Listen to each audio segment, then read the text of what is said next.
안녕하세요. 오늘은 여러분께서 공유해주신 자료 홍현필 변호사님 유튜브 영상인데요.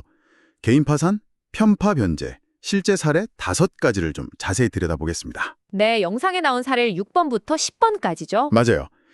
그 파산 신청하기 바로 전에 특정 채권자한테만 빚 갚는 거, 이게 바로 편파 변제잖아요. 네, 그렇죠. 파산이라는 게 기본적으로는 이제 남은 재산을 모든 채권자한테 공평하게 나눠주는 게 목표거든요. 그래서 누구 한 명한테만 먼저 썩 갚아버리면 이 원칙에 좀 어긋날 수 있어서 문제가 되는 겁니다. 근데 이 영상 사례들을 보니까요, 좀 흥미로운 게 있어요. 법 원칙은 그런데 실제 적용할 때는 단순히 가족한테 먼저 갚았네? 이것만 보는 게 아니더라고요.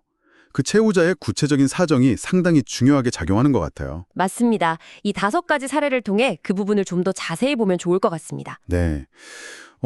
먼저 공통적으로 보이는 게 보험 해약금이나 퇴직금처럼 좀 목돈이 생겼을 때요.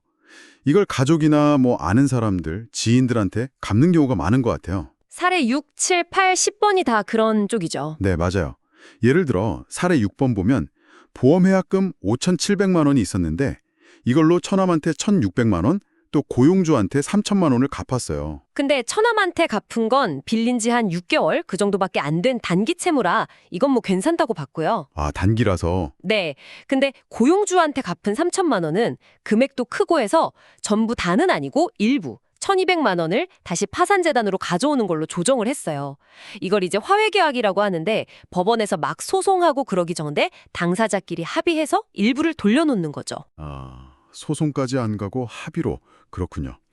사례 8번도 보니까 퇴직금이 1억 2,400만 원이나 됐는데 와, 네. 꽤 큰 금액이죠. 이걸로 형부, 어머니 같은 지인들한테 먼저 6,200만 원 정도를 갚았다고요? 네.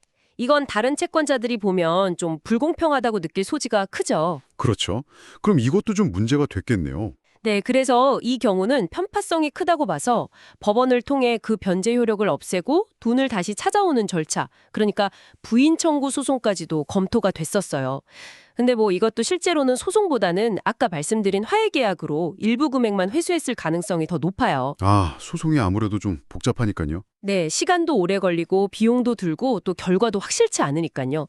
실무에서는 좀 회수할 금액을 조정해서 합의하는 경우가 많습니다. 똑같이 가족한테 갚았는데도 결과가 또 다르게 나오는 경우도 있네요. 그 사례 6의 처남 건하고 사례 7의 배우자 건을 비교하면 이건 어떤 차이가 있는 건가요? 그거 좋은 질문인데요. 사례 7은 배우자한테 3천만 원을 갚은 건데 이게 빌린 지 1년이 넘었어요. 그러니까 단계 대여로 보기는 좀 어렵고 또 파산 신청 직전에 딱 갚아버리니까 다른 채권자들한테는 좀 불리하다 이렇게 판단을 한 거죠. 아, 기간이 좀 길었군요. 네, 그래서 절반인 1,500만 원을 회수하는 걸로 합의를 했습니다. 그러니까 단순히 가족이라는 점 말고도 언제 빌리고 언제 갚았는지 그 기간 같은 게 중요한 판단 요소가 되는 거죠. 와, 그럼 사례 9번은 또 다른데요.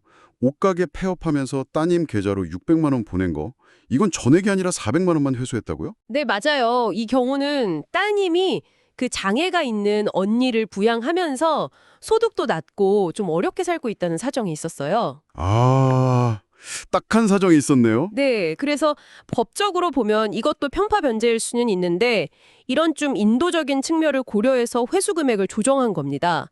단순히 법 조항만 그냥 기계적으로 딱 적용하는 게 아니라는 걸 보여주는 거죠. 결국은 채무자 건강 상태, 사례 10번처럼 만성 신무전으로 투석하시는 경우라든지 그렇죠. 돈이 어디서 났고 어디에 썼는지 이것도 사례 10번에서 임차보증금으로 병원비나 생활비 썼다는 내용이 있었고요. 네네. 그리고 언제 빌리고 갚았는지 이런 걸 다 종합적으로 본다는 거네요. 정확합니다.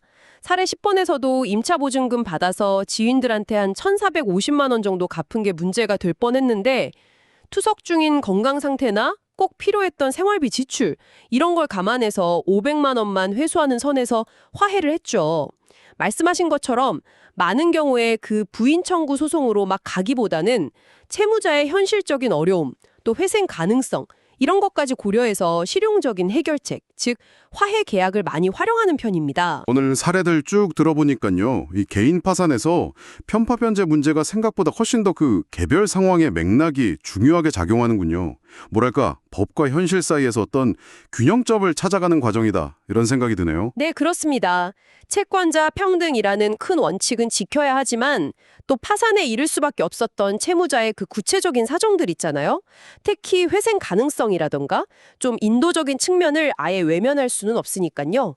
파산 관제인의 어떤 현실적인 고민이 담겨 있다고 볼 수 있겠죠. 듣고 보니 참 복잡하면서도 되게 현실적인 문제네요. 그 법의 잣대하고 어떤 인간적인 도리 사이의 고민 같은 게 느껴지기도 하고요. 마지막으로 이런 질문 한번 던져보고 싶어요.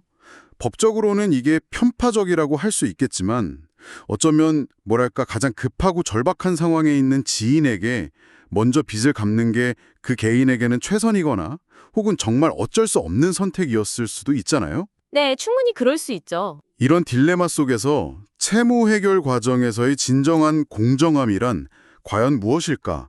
한 번쯤 다시 곱씹어 볼 만한 질문이 아닌가 싶습니다.